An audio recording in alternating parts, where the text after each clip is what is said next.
May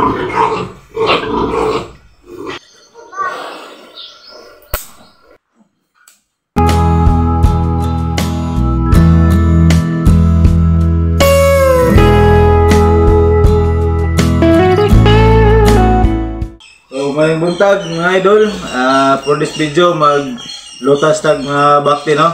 Ika 35 days nila karon o karon ang adlaw nga atong ilutas.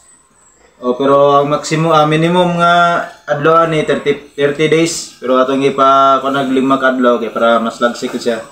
O maghatag ta karon og bilamil.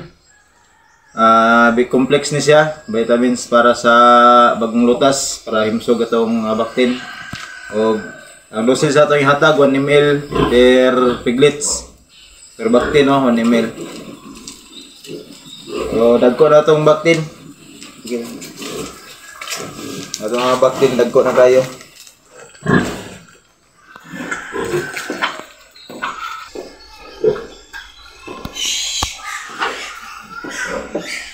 Sa paa lang na ito i-inject.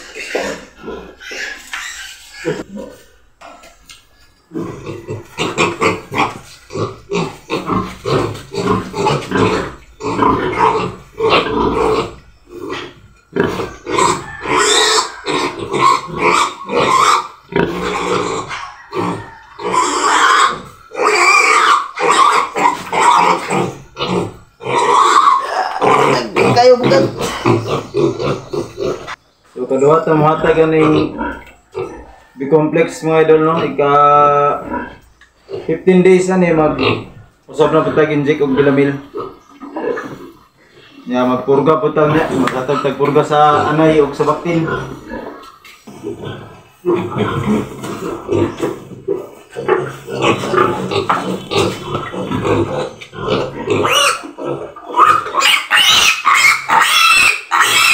Padane.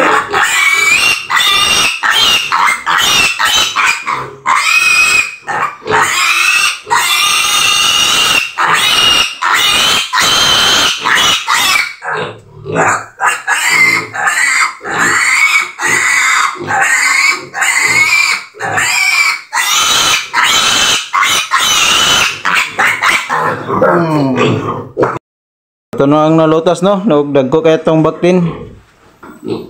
So para makabuilo na ni sila kaon, sila ang pagkaon. Mudako na po na itong anay, aron makapangwag og balik og makaanak na pod. So ato ning tagaan sila ng mga purga. Okay, purgahan po nato. So mo na itong ipurga karon no, og mo na itong gamit. Purga nga gingan lag bulat tigok. So ato lang ni siyang isagol diri sa kuan sa kagalon nga tubig. Og mo na itong ipatubig sa mga bakter para mapurga. Og mo na itong ihatag sa anay. So anay pod mga idol ato pong tagaan og purga.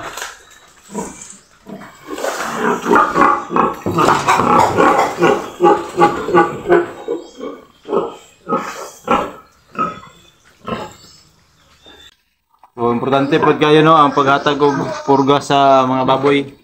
Bagong ibulag sa inahan mga baktin no sa anay. So magpaabot na po tayo nga manguwag ni.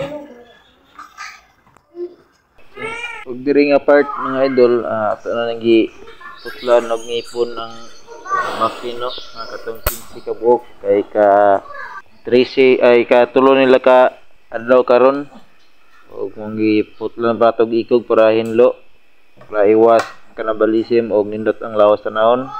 Atong gigamit nga spray dia para sa mga sabad kini combine og ato pud siyang gi-injikan og Jictran sa ikatulo nilang adlaw og ato na otruhan ginig ka 14 days sa baktin.